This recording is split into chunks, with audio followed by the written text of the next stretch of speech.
बिस्मिल्लाहिर्रहमानिर्रहीम, अस्सलामुअलैकुम। Welcome to cook with Mariam. आज मैं अपने किचन के अंदर आपके लिए हिचकी रोकने का तरीका की 2 रेमेडीज़ लेकर आई हूँ। ठीक है, एक रेमेडी जो है वो आप बड़ी इलायची के साथ भी कर सकते हैं, और इसको भी मैं आपको 2 तरीके से बताऊंगी कि किस तरह से आप इसको यूज़ कर सकते हैं हिचकी रोकने के लिए। और एक रेमेडी मैं आपको बताऊंगी लौंग से। तो मेरी वीडियो को एंड तक ज़रूर देखिएगा। तो उसमें मैं आपको आज 3 रेमेडीज़ बताऊंगी हिचकी रोकने के लिए। अगर आप मेरे चैनल पर नए हैं, मेरे चैनल को सब्सक्राइब करें और साथ ही दिया हुआ बेल आइकॉन का बटन लाजमी दबाएं। इससे क्या होगा कि मेरी रेसिपीज़ और रेमेडीज़ आप तक पहुंच जाएंगी।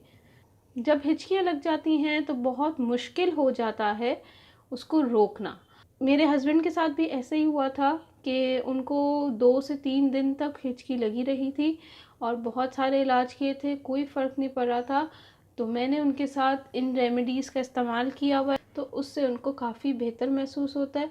किसी भी बंदे को जब हिचकी लग जाती है तो उससे काम भी नहीं किया जाता। तो ये बहुत ही अच्छी रेमेडीज़ मैं आपके साथ लेकर आई हूँ, तो आप इसको यूज़ कर सकते हैं। सिंपल है, बहुत इजी है, आप इसको आराम से घर में इस्तेमाल कर सकते हैं।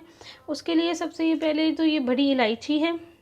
बड़ी इलायची के अंदर छोटे छोटे दाने होते हैं, ये देखें।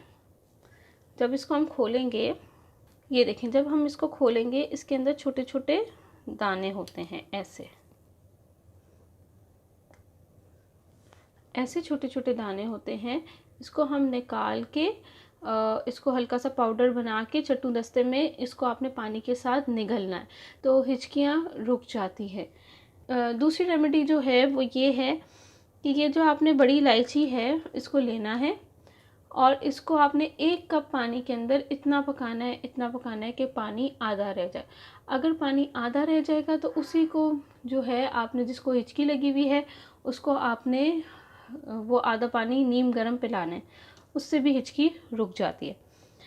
तीसरा तरीका जो आज मैं आपके साथ लेकर आई हूँ वो ये है कि ये लौंग, अब किसी लोगों को ये गर्म होती हैं, वो नहीं यूज़ करते अपनी उसमें रेमेडी में, तो उसके लिए मैं लौंग लेकर आई हूँ। लौंग के साथ अब आप क्या करेंगे कि लौंग के जो ऊपर के दाने हैं ना,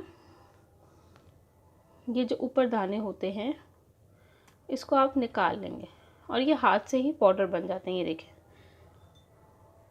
ये आपने ले पकड़ना है और इसको इस तरह से निकालना है। और ये देखिए, जब आप निकालेंगे तो ये हाथ से ही पाउडर बन जाएंगे। तो ये जो पाउडर है ना, वो आपने शहद में डालना है। 1 चम्मच शहद में ये पाउडर आप 4 से 5 दानों के डाल लें और उसको चाट लें। चाटने से इससे भी जो है हिचकी रुक जाती है। तो आज मैं आपके साथ 3 रेमेडीज़ लेकर आई हूँ। कोई सी भी एक रेमेडी यूज़ करिएगा और हिचकी रोक सकते हैं, और ये बहुत ज़बरदस्त रेमेडीज़ हैं। अगर आप मेरे चैनल पे नए हैं और आपको मेरी वीडियो अच्छी लगी है तो मेरे चैनल को सब्सक्राइब करें और साथ ही दिया हुआ बेल आइकॉन का बटन लाजमी दबाएं। ये बिल्कुल फ्री है। Thank you for watching my video. दुआ में याद रखिएगा। अल्लाह हाफ़िज़।